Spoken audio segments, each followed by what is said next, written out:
요엘서 말씀이고요. 요엘서 계속해서 보고 있는데 2장 23절에서 32절까지 요엘서 2장 23절에서 32절까지 말씀 1272쪽의 말씀 제가 봉독해 올립니다. 시온의 자녀들아 너희는 너희 하나님 여호와로 말미암아 기뻐하며 즐거워할지어다. 그가 너희를 위하여 비를 내리시되 이른 비를 너희에게 적당하게 주시니 이른 비와 늦은 비가 예전과 같을 것이라. 마당에는 밀이 가득하고 독에는 새 포도주와 기름이 넘치리로다. 내가 전에 너희에게 보낸 큰 군대 곧 메뚜기와 느치와 황충과 팥중이가 먹은 횟수대로 너희에게 갚아주리니 너희는 먹되 풍족히 먹고 너희에게 놀라운 일을 행하신 너희 하나님 여호와의 이름을 찬송할 것이라. 내 백성이 영원히 수치를 당하지 아니하리로다. 그런즉 내가 이스라엘 가운데 있어 너희 하나님 여호와가 되고 다른 이가 없는 줄을 너희가 알 것이라. 내 백성이 영원히 수치를 당하지 아니하리로다. 그 후에 내가 내 영을 만민에게 부어주리니 너희 자녀들이 장래일을 말할 것이며 너희 늙은이는 꿈을 꾸며 너희 젊은이는 이상을 볼 것이며 그때에 내가 또 내 영을 남종과 여종에게 부어줄 것이며 내가 이적을 하늘과 땅에 베풀리니 곧 피와 불과 연기 기둥이라.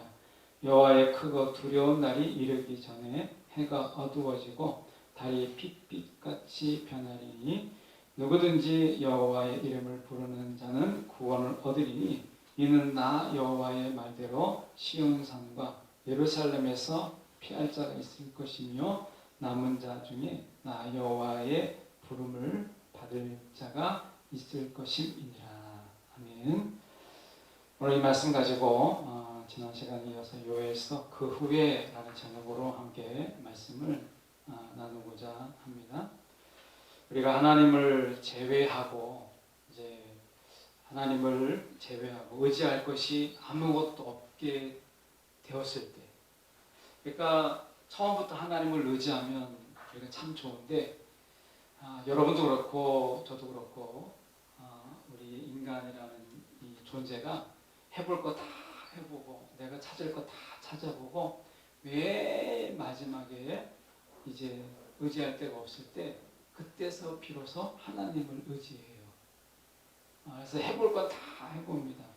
그래서 하나님을 제외하고 이제 의지할 것이 이제 아무것도 없게 되었을 때 놀랍게도 하나님의 백성은 이제 더욱더 강하게 하나님을 의지하는, 하나님을 경험하는 이 경험을 하게 되는 거죠.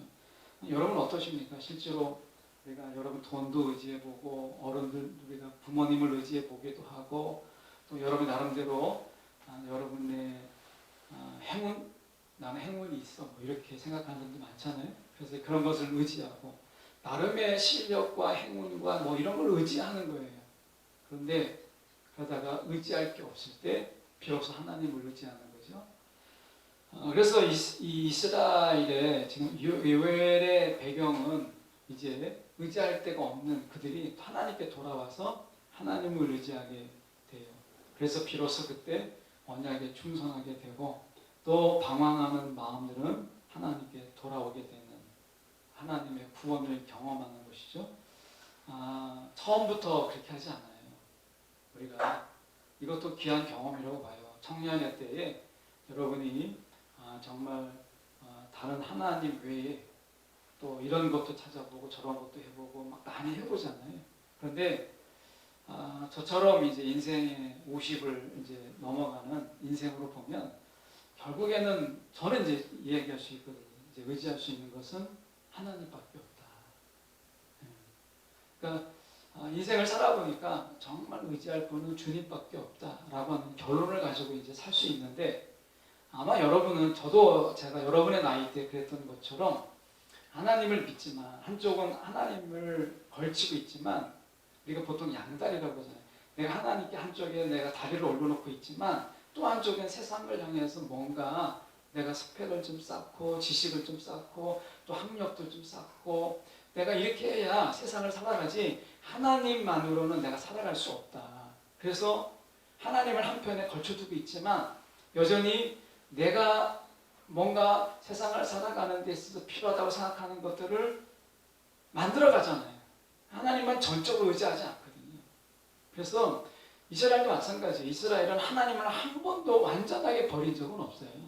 그런데 그들이 왜 하나님이 그들을 향해서 하나님이 너희가 왜 나를 버렸느냐, 왜 우상을 섬기느냐라고 이야기한 것은 하나님을 온전히 버렸기 때문이 아니라 하나님을 한쪽에 손을 잡고 있고 다른 한 손으로 다른 것을 잡고 있기 때문에 그런 거지. 하나님 말씀하세요. 두 손으로 하나님을 잡으라고 하는 거예요. 두 손으로. 그러니까 하나님을 두 손으로 잡고 다른 것을 잡으려고 하는 마음을 내려놓으라는 건데 이스라엘은 한 번도 그렇게 하지 않았어요. 하나님은 한 손에 잡고 다른 한 손에서는 계속해서 자신들의 무엇인가를 찾았어요. 그게 우상이든 그게 돈이든 아니면 당시의 품속이든 아니면 가나안 족속 섬겼던 바알과 아세라든 뭔가를 붙잡았어야 돼요. 여러분 우리가 그만큼 하나님만을 붙잡는다는 게 어렵다는 거예요. 하나님을 붙잡는 건 어쩌면 쉬워요. 그런데 하나님만 붙잡는다는 건 어려워요. 그래서 우리가 종교개혁에 유산 중에 하나가 뭐냐면 솔라 피데거든요. 오직 믿음이에요. 오직. 솔라 피데, 솔라 스크립트. 오직 성경, 오직 예수, 오직 하나님. 이게 어려운 거예요. 여러분 오직 예수. 이게 어려워요. 예수를 믿는 건 좋은데 예수의 모든 인생을 거는 거는 우연부담이 좀 있지 않아요? 그래서 나누는 거예요. 쪼개는 거예요. 마음을 나누고 삶을 쪼개는 거예요. 요엘서의 배경이 바로 그거예요. 그래서 다른 걸 다 의지해 봤더니 여전히 하나님만 의지할 게 없더라. 하나님만 의지할 뿐이더라 하니까 그들이 비로소 돌아와서 하나님께 언약에 충성하고 하나님을 더욱더 그들이 경험하도록 하는 것이죠. 그런데 결론적으로 보면 여러분이 하나님의 한쪽에는 하나님을 붙잡고 다른 걸 막 찾아보려고 할 때 그 노력이 가상하긴 하지만 그 노력이 그것까지 우리가 인생을 살아보지 않는 여러분에게 하지 말라 이렇게 말하는 건 좀 가혹한 것 같아요. 제 입장에서 저는 만약에 다 해본 건 아니지만 그래도 인생을 살아보면서 하나님을 한 손에 잡고 이것저것 해봤잖아요. 근데 여러분은 해보지도 않았는데 나처럼 해보지 말고 그냥 하나님만 붙잡아 이렇게 말하는 거는 좀 야멸차게 느껴지지 않을까. 그래서 여러분이 시간을 좀 줄여라. 그 대신에 시간을 줄여라. 해볼 건 좀 해보는데 근데 하나님의 손을 놓으면서까지는 하지 말고 하나님의 손을 붙잡는데 해볼 건 좀 해보라. 그런데 그 시간이 길 필요는 없다. 길 필요는 없다. 라고 말하고 싶어요. 길게 잡을 필요가 없다. 라는 이 말씀을 인생을 통해서 제가 말씀을 드리고 싶어요. 오늘 23절의 말씀으로 돌아가서 말씀을 보죠. 시온의 자녀들아. 자, 시온이라고 하는 것은 특수한 용어예요. 이거는 시온이라고 것은 하나님의 임재가 임하는 곳, 하나님의 임재가 있는 곳. 이것이 우리가 시온이라고 하거든요. 그래서 시온의 자녀들아라고 하는 것은 하나님의 임재를 경험하고 하나님의 임재를 하나님의 영광을 너희가 경험한 자녀들아 이 말이거든요. 그러니까 너희는 너희 하나님 여호와로 말미암아 기뻐하며 즐거워할지어다. 하나님만으로 기뻐하며 즐거워할지어다 라고 이야기하잖아요. 시온의 자녀들. 우리는 시온의 자녀들이거든요. 그래서 지금 보면 그가 너희를 위하여 하나님 우리 가운데 왜 하나님만으로 기뻐할 수 있느냐? 하나님 우리 가운데 이야기하세요. 비를 내리시는데 이른 비를 너에게 적당하게 주시리니 이른 비와 늦은 비와 예전과 같을 것이다 라고 해요. 비가 이건 굉장히 어려운 말씀이에요. 왜냐하면 가나안에 정착했던 이스라엘 백성들은 비의 신이 바알이라고 보았어요. 그래서 비의 신을 섬겼어요. 하나님은 비를 다스리지 못한다라고 봤어요. 농사의 신이 아니다라고 봤던 거죠. 그래서 바알을 섬겼어요. 다른 신들을 섬겼어요. 근데 하나님이 뭐라고 말씀하세요? 이른 비와 늦은 비를 통해서 하나님이 비의 신인 거예요. 하나님이 비를 다스리시는 거예요. 자, 이스라엘 백성들이 얼마나 어리석죠? 하나님을 두고 하나님을 한 손에 붙잡고 있는데 이 하나님이 지금 이른 비와 늦은 비를 통해서 적절하게 비를 주신 하나님이었는데 하나님을 붙잡고 있으면서 비의 신을 찾아다녔어요.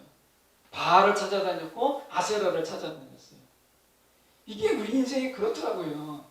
내가 잡고 있는 게 진리고 내가 잡고 있는 게 진짜인데 이 가치를 모르면요, 이 손을 잡고 있으면서 다른 것을 찾아서 헤매고 다녀요. 이게 인간의 미련함이라는 거예요. 그러니까 나중에 이제 여러분들이 결혼할 때 지금 희상이가 예를 들면 정말 만난 사람 중에 야, 이 사람이 내 인생의 진짜 최고의 연인인 거예요. 그런데 그 연인의 손을 붙잡고 있는데 야, 더 나은 여자가 없을까? 야, 나한테 더 좋은 여자가 없어. 막 여자를 찾아다니는 거야. 막. 그러다 50이 됐어, 60이 됐어. 어리석죠? 네. 여러분, 인생이 그렇다는 거예요. 인생이 그렇다는 거예요. 내가 잡고 있는 이 여인이 나에게선 하나님 짝지어준 최고의 여인이다라고 하는 것을 빨리 알면 알수록 행복은 길어지는 거예요. 근데 방황이 길어지는 거예요. 내가 잡고 있는 여인이, 내 손을 잡고 있는 여인이 나를 정말 하나님이 짝지어준 여인일까? 더 나은 사람이 있지 않을까? 다른 사람에게 보내긴 아깝고 내가 취하기는 좀 너무 이른 것 같고 그래서 방황을 하는 거예요. 그러면 어떻게 되겠어요? 행복은 짧고 그렇죠? 누림은 약한 거예요. 여러분, 이게 하나님의 관계, 연인 관계와 거의 같아요. 하나님의 관계가. 그래서 하나님이 우리에 있어서 정말 인생을 전부를 그분에게 다 내어 맡길 만한 유일하신 분이시다 라는 거거든요. 그래서 여러분, 하나님 안에 모든 게 있어요. 괜히 비의 신을 찾아다녀서 헤맬 필요가 없다라고 하는 겁니다. 오늘 말씀에 보면 적당하게 라는 말이 나오잖아요. 이른 비를 너희에게 적당하게. 야, 이 적당이라는 말이요, 참 어려운 말이에요. 적당하게. 그런데 제가 인생을 살아보니까 하나님만이 적당을 적당하게 사용하시는, 적당을 정확하게 사용하시는 유일하신 분이 하나님이세요. 우리는 그렇게 못해요. 적당하게. 이게 얼마나 어려운 말이에요. 그렇잖아요. 그런데 하나님은 정말 이른 비와 늦은 비를 통해서 적당함을 가장 정확하게, 적확하게 사용하시는 분이 하나님이시다 라고 하는 것을 우리가 보게 된다라고 하는 거예요. 이게 이제 요엘의 고백이잖아요. 24절에 보십시오. 마당에는 밀이 가득하고 독에는 우리가 새 포도주와 기름이 넘친다. 풍년이잖아요. 풍년. 비를 조절함을 통해서 하나님이 정확하게 2층 3층에 화초들이 있어요. 근데 거기에 보면 우리가 이 물을 한 달에 한 번 줘야 될 것과 매주 줘야 될 것들이 나눠져 있어요. 근데 저처럼 처음에, 지금은 이제 좀 구분하려고 하는데 저처럼 이렇게 미련한 자는 물을 자꾸 주는 거예요. 마른 것 같으면 또 주고 또 주고. 그러면 물을 너무 많이 줘서 죽는 게 생기기 시작해요. 또 미련해서 물을 많이 주니까 죽는구나. 이제 물을 안 줘요. 그래서 또 물을 안 줘서 죽는 것들이 생겨요. 그래서 제 손에 닿는 건 다 죽어요. 그러니까 적당하게를 못하는 거예요. 적당하게. 적당하게는 뭐죠? 그 식물에 그 물을 주는 이 주기를 정확하게 안다는 거예요. 물의 특성. 그러니까 어떻게 보면 식물의 특성을 정확하게 안다는 거예요. 하나님이 그렇게 하신다는 거예요. 이른 비와 늦은 비. 어떤 자는 이른 비를 줘야 되고요. 어떤 거는 늦은 비를 줘야 돼요. 이게 달라요. 식물마다 다릅니다. 어떤 사람은 하나님이 이른 비를 주셔야 돼요. 이른 비. 이 사람은 막 넘어질 것 같은 거예요. 그래서 하나님이 먼저 피할 길을 내셔야 돼요. 하나님이 그에게 은혜를 줘야 돼요. 어떤 사람은 늦은 비, 고난의 길을 걷고 환난의 길을 거쳤을 때 그에게 힘을 주시는 늦은 비를 주셔야 돼요. 여러분은 이른 비가 필요하세요? 늦은 비가 필요하세요? 어떤 사람은 이른 비가 필요한 거예요. 이른 비가. 먼저 그 사람의 성향이나 특성이 다 달라요. 그래서 하나님이 그에게 은혜를 막 잔뜩 부어줘야 겨우 힘겨운 걸 이겨낼 수 있어요. 어떤 사람은 힘겨운 이겨내는데 나중에 늦은 비로 막 죽어야 돼요. 예를 들면 여러분에게 뭔가 상을 주는데 이걸 다 하면 완수하면 주는 상을 기뻐하는 자가 있고 내가 완수하기 전에 먼저 상을 받기를 기뻐하는 자가 있어요. 다 다르잖아요. 하나님은 이른 비와 늦은 비를 적당하게 쓴다는 말은 여러분에게 특성, 식물의 특성을 다 아시고 하나님이 그렇게 주시는 것처럼 저와 여러분의 특성과 특질과 이 다 다름을 알고 하나님이 주신다라고 하는 거예요. 여러분, 우리가 하나님을 파악하지 못해도요, 하나님은 저와 여러분을 정확하게 알고 있어요. 그래서 열매가 풍성하게 하시는 하나님, 인생의 열매를 풍성하게 하시는 분이 하나님이다라는 거예요. 그래서 말씀에 저희가 보시면 25절에도 말씀해요. 내가 전에 너희에게 보낸 큰 군대 곧 메뚜기와 느치와 황충과 팥중이가 먹은 횟수대로 너희에게 갚아주리. 하나님이 은혜를 모르는 거예요. 그러니까 하나님 어떻게 하세요? 메뚜기를 비롯해서 느치와 황충과 팥중이 다 이건 잘 모르잖아요. 그놈이 그놈 같잖아요. 메뚜기 어쨌든. 그런데 이 그놈이 그놈 같은 이놈들이 메뚜기가 먹다 남은 것은 황충, 느치가 와서 먹는 거예요. 이거는 이제 그런 논리거든요. 그러니까 비슷한 놈인데 메뚜기가 지나가다가 남겨놓은 거 느치가 먹고 느치가 남겨놓은 거 황충이 먹고 황충이 남겨서 팥중이가 먹는 거예요. 다 먹는다 이 뜻이에요. 그러니까 다 갉아먹는 거예요. 그런데 하나님이요 어떤 분이시냐? 얘들이 다 갉아먹어서 내가 삶의 손해를 봐요.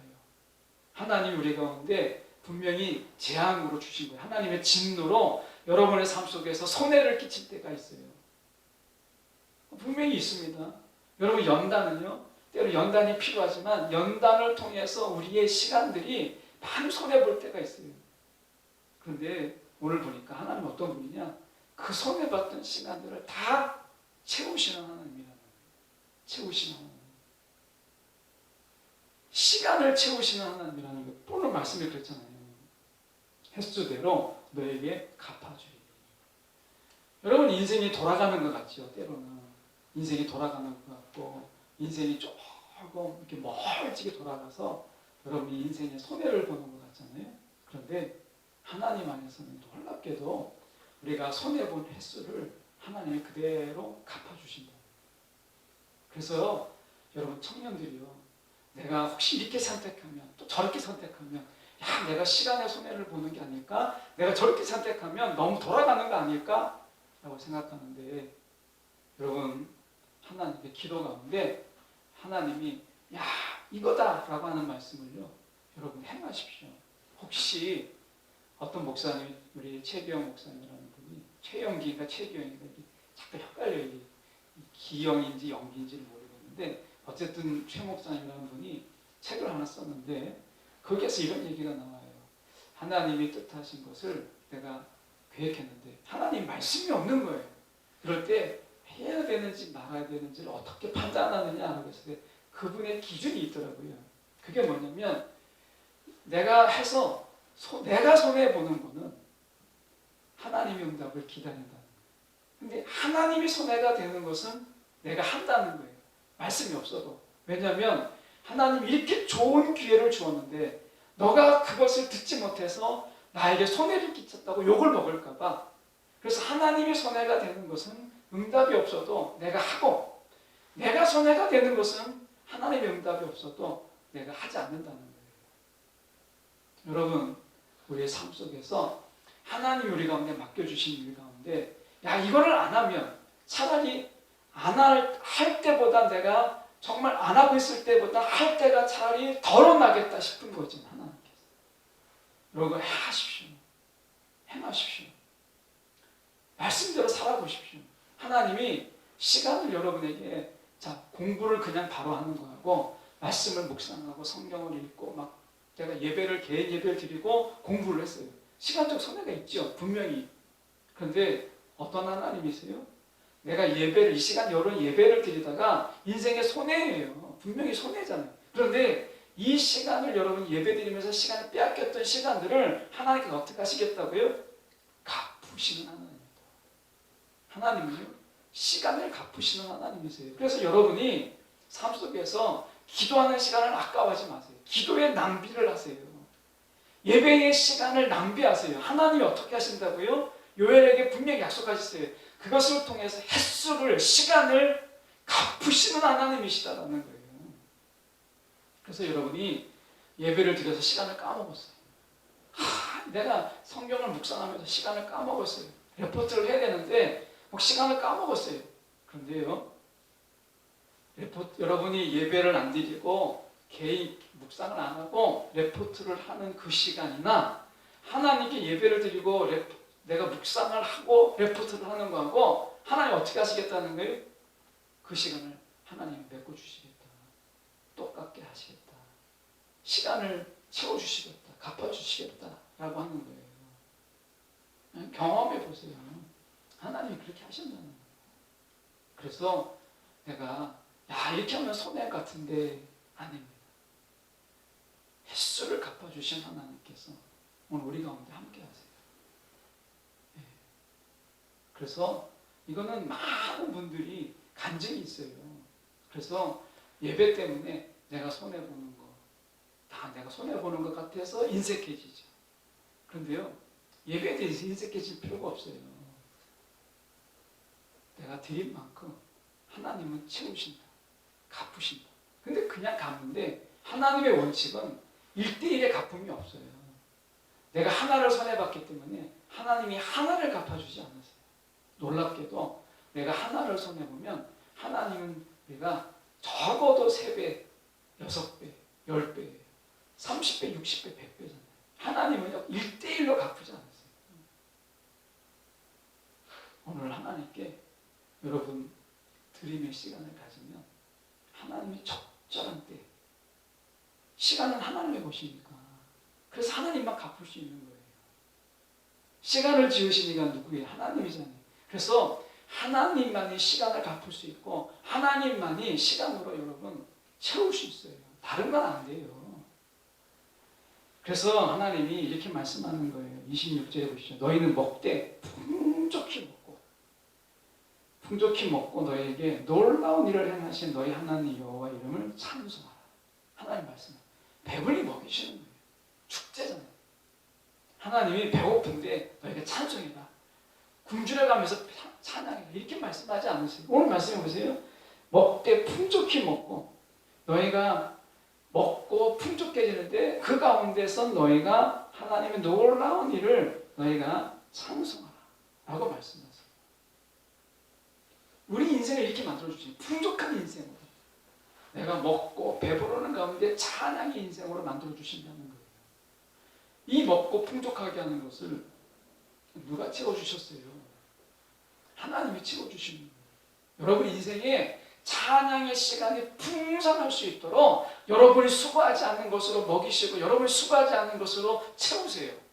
하나님이. 옛날에 이런 조사가 있었어요. 한 여론조사에서 조사를 했는데 인간의 삶에 대한 질적인 변화에 대한 조사였는데 세탁기가 있고 이제 빨래를 대신해주는 밥솥이 있어요. 밥솥이 있고 빨래가 해주는 세탁기가 있잖아요. 그러니까 여성 이제 우리 어머니들이 시간에서 해방이 된 거예요. 왜냐하면 빨래를 내가 옛날에 빨래 제가 시골에 살았을 때는 오래 산 건 아니지만 빨래터에까지 보통 15분, 20분을 빨래를 우리가 머리에다 이고 빨래터까지 가야 돼요. 그리고 줄 서져 있어요. 그러면 내 자리가 나올 때까지 기다려야 돼요. 그리고 어떻게 해요? 물을 떠다가 방망이로 빨래 방망이로 막 두들겨야 돼요. 그리고 다시 물 젖은 것을 이고 와가지고 마당에다가 널어야 돼요. 얼마나 많이 시간이 걸려요. 밥을 하려면 어떻게 해요? 솥단지에다가 쇠솥에다가 불을 지펴서 이제 물이 끓어야 돼요. 뒤집어야 되죠. 이렇게 해야 돼요. 밥이 오래 걸려요. 나무를 해오는 건 남자들이 해온다 할지라도 오래 걸리는 거죠. 근데 밥하는 거, 빨래하는 시간들이 다 세탁기나 밥솥이 해결해 줬어요. 그럼 인간이 그 시간 가지고 그런 풍성하게 인간이 그럼 살았느냐? 삶의 질을 조사해 보니까 어떤 결과가 나오느냐? 밥을 밥솥에 해주고 세탁기가 빨래를 대신해 줬지만 인간의 삶의 질은 높아지지 않았다. 더 고단한 인생을 살게 되었다. 이거예요. 여러분, 기계가 이 문화의 문명의 발달이 인간을 더 풍요롭게 만들지 못해요. 오직 하나님만이 우리가 거두지 않는 것을 통해서 먹이시고 우리를 풍족하게 하심을 통해서 하나님을 찬양하게 하시는 유일하신 분이시라는 거예요. 그분이 우리 가운데 이렇게 말씀하시잖아요. 지금 27절에 그런즉 내가 이스라엘 가운데 있어 너희 하나님 여호와가 되고 다른 이가 없는 줄을 너희가 알 것이라. 내 백성이 영원히 쪽팔림을 당하지 않는다 라고 하는 거예요.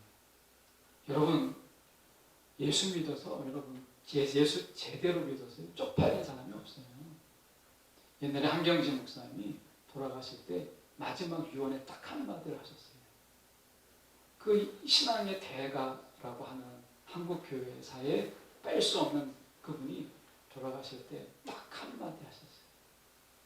그 임종을 지켜보는 모든 분들에게 한마디 했어요. 뭐라고 했을 것 같아요? 예수 똑바로 믿어. 이 한마디 하셨어요. 예수 똑바로 믿어. 여러분, 예수 똑바로만 믿으면, 제대로만 믿으면 영원히 수치를 당하지 않는다. 쪽팔림 당하지 않는다는 거예요. 여러분 인생 쪽팔림은 없다는 거예요. 이 하나님의 약속이에요. 여러분 수치를 당하지 않아요. 세상에 손가락질 당하지 않아요. 예수만 바로 믿으면. 이 하나님의 약속이에요. 그분이 우리 가운데 이렇게 말씀하세요.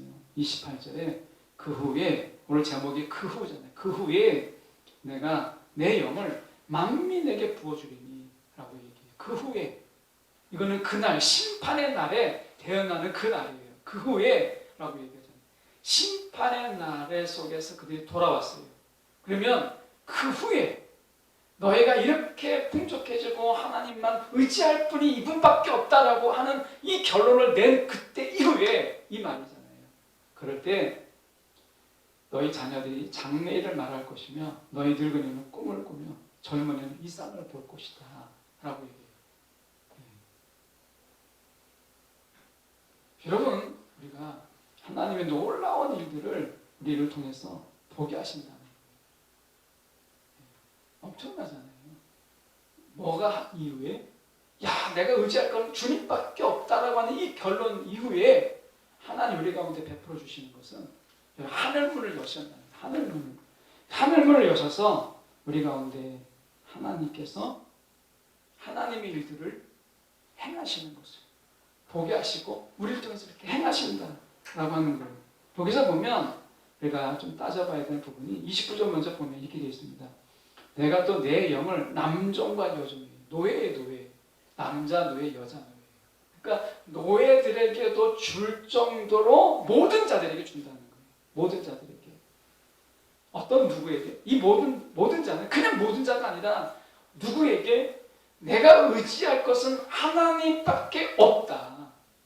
이 결론을 내리고 살아가는 모든 자들에게, 그가 많이 가졌든지 많이 배웠든지 덜 배웠든지 그의 학력이 무엇이든지 머리에 IQ가 얼마나 되는지 이런 건 전혀 상관없어요.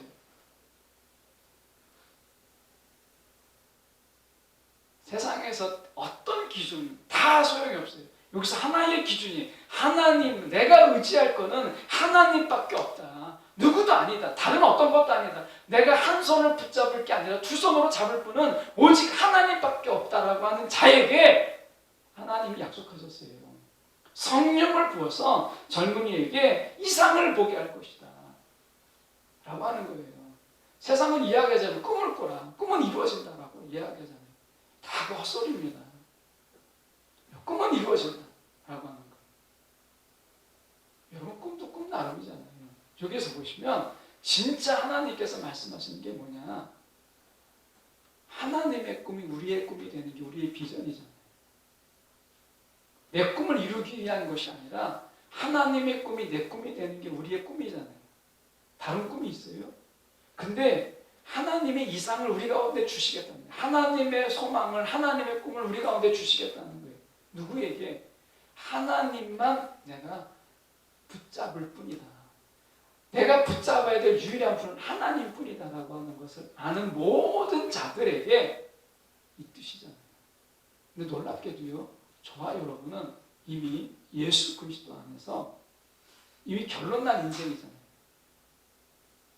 여러분, 놀랍게도요, 저와 여러분은요, 세상의 방법으로 이제 살아가는데 이미 다 글러먹은 자들이에요. 이 불행의 소식이에요. 여러분은요, 여기 앉아있는 분들이나 영상을 보는 모든 분들은 세상의 방법으로 살아가는데 이미 글러먹은 사람들이에요. 예수가 불렀다는 그 얘기예요. 예수님이 우리를 부르셨다는 이야기는 세상의 방법으로, 우리가 세상의 삶의 원칙으로 살아가는데 이미 다 글러먹은 사람들이다. 그럼 우리가 어떤 사람이냐? 하나님의 삶의 원칙으로 살아가야 될 자들로 불러주셨다는 거예요. 여러분, 세상의 원칙으로 살아가 보세요. 하늘은 스스로 돕는 자를 돕는다. 세상의 원리잖아요. 하늘은 스스로 돕는 자를 돕는다. 해보세요. 하나님이 도우시는가? 안 도우십니다. 하나님은 믿음의 자녀를 도우세요. 하나님, 내가 의지할 건 하나님뿐이다라고 하는 것을 고백하는 자를 도우세요. 여러분이 이미 그 삶에서 벗어났다라고 하는 거예요. 자, 그래서 우리가 말씀을 보시면 이렇게 말씀합니다. 30절로 넘어가시죠. 이적을 하늘과 땅에 베풀리니 곧 피와 불과 연기 기둥이라 크고 두려운 날이 이르기 전에 해가 어두워지고 이렇게 되어 있습니다. 어떤 현상들은 이미 이루어져 있어요. 이미 초대교회 때 하는 역사에 있어요. 그런데 어떤 현상들은 나중에 주님이 오실 때 온전하게 이루어질 날이 있어요. 책들을 여러분이 보면 서점에서 주의할 책들이 이 중에 하나가 있는데 그게 뭐냐면 레드문이라고 하는 것이 있어요. 여러분 서점에 가면 레드문이라고 하는 서적이 있어요. 근데 그게 다소 성경을 좀 벗어나 되어 있는데 이것이 바로 그거예요. 31절에 해가 어두워지고 달이 핏빛같이 변하리니. 그래서 얼마 전에 여러분이 작년인가요? 관심을 가지고 보면 레드문이 있었어요. 작년에. 레드문이 있어서 그 레드문의 눈 때문에 이제 하나님의 심판, 요엘서처럼 이제 하나님의 종말이 막 왔다라고 이야기됐던 한동안 막 잠깐 회자되었던 책이 있어요. 그런데 여러분 그것은 우리가 좀 현혹될 필요가 없어요. 이것은 하나님의 현상은 단기적인 현상이 있고 장기적인 현상이 있어요. 이건 구분해야 돼요. 그래서 초대교회 때 이루어진 일들이 있고 앞으로 이루어질 일이 있는 거예요. 그래서 이건 31절은 여호와의 크고 두려운 날이 이르기 전에 해가 어두워지고 달이 핏빛같이 변하려니 이렇게 얘기해서 이것은 나중에 주님이 재림할 때 나타나는 초자연적 현상이기 때문에 이것에 막 현혹돼서 야 레드문이다 이건 이제 주님이 오실 징표다 이렇게 말할 필요가 없다는 거예요. 주님이 오실 때 우리 가운데 나타나는 자연적 초자연적 현상입니다. 예수님께서 죽으실 때 우리가 초자연적 현상이 일어났던 것처럼 똑같은 거예요. 다만 우리가 중요한 것은 32절이에요. 이렇게 말하잖아요. 누구든지 여호와 이름을 부르는 자는 구원을 얻으리니 이렇게 말씀하세요. 여호와 이름을 부르는 자는 구원 얻으리니.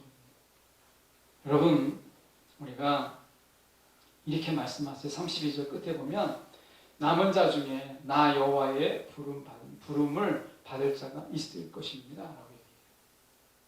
저와 여러분이 요일의 결론을 여러분 마음에 간직했으면 좋겠어요. 내가 정말 두 손으로 붙잡아야 될 분이 있다면 주님밖에 없다. 라고 하는 거예요. 여러분 내가 지금 붙잡고 있는 주님이 이미 붙잡고 있기 때문에 자꾸 새로운 데 현혹되고 다른 데를 막 찾아보려고 하죠. 그런데 그렇지 않다는 거예요. 여기서 분명히 이야기하잖아요. 여호와 이름을 부르는 자는 구원이 있다는 거예요. 여러분의 삶의 구원이 있고 여러분 문제의 해결이 여기에 있다는 거예요. 분명히 말씀하잖아요. 오늘 우리가 세상을 살아가는데 막 여기저기 기웃거리는 경험은 필요해요. 그런데 여러분이 잘 봤으면 좋겠다. 그래서 빨리 인생의 결론을 내라는 거예요. 내가 두 손을 붙잡아야 될 분은 주님밖에 없다. 이 결론 후에 성령의 역사가 여러분 가운데 엄청나게 있다는 거예요. 여러분이 무엇보다도 아까 그리스도의 계절에 찬양을 했는데 저는 목사로서 또 여러분에게 어떤 선배로서 얘기하는 게 신앙의 선배로서 얘기하고 싶은 것은 내가 조금 더 주님을 열정적으로 만났으면 좋았을 거 이런 생각을 해요. 그러니까 제가 예수를 대학 때 만났거든요. 근데 대학 때 만났는데 그 예수를 만나긴 만났는데 그 만남의 깊이가 막 뜨거워지는 사랑도 뜨뜻미지근한 사랑이 있고 막 불같은 사랑도 있잖아요. 그러니까 얼마 전에 이렇게 보니까 16년을 교제하고 16년? 거짓말하면 안 되는데 16년 숫자가 맞는지 모르겠는데 어쨌든 오랫동안 교제하고 결혼한 사람이 있어요. 근데 그분에게 이렇게 물어보니까 그런 얘기를 하더라고요. 무엇으로 산다 그랬더니 정으로 산다. 오랫동안 교제한 것 때문에 정으로 산다는 거예요. 저는 이런 생각을 해봐요. 주님과의 교제 속에서 우리가 좀 뜨거워졌으면 좋겠다. 뜨거워졌으면 좋겠다. 그냥 정 때문에 맞지 못해서 이런 게 아니라 좀 뜨거워졌으면 좋겠다라는 거예요. 그러기 위해서는요. 주님을 한 손으로 붙잡고 다른 데를 막 헤매면 여러분 뜨거워질 수가 없어요. 오늘 그 후에 우리가 주님밖에 없습니다. 우리가 의지할 분은 주님밖에 없습니다라는 이 결론 난 이후의 인생은 성령이요. 여러분을 이끌어 가십니다. 성령이 여러분의 꿈을 주시고 성령이 여러분에게 이상을 주시고 성령이 여러분을 도우세요. 역사하세요. 예. 오늘 요엘이 우리 가운데 이야기합니다. 그 후에 여러분 그 후에 인생이 있나요? 하나님만이 내가 의지할 뿐이다라는 결론 이후에 이것이 유보되고 계속해서 미뤄지는 순간 우리의 삶은요 가난해지고 우리의 삶은 풍요롭지 못하는 거예요. 저와 여러분이 그 후가 있는 인생 그것으로 부름받았음을 기억하는 저와 여러분 되기를 간절히 소망합니다. 기도하겠습니다.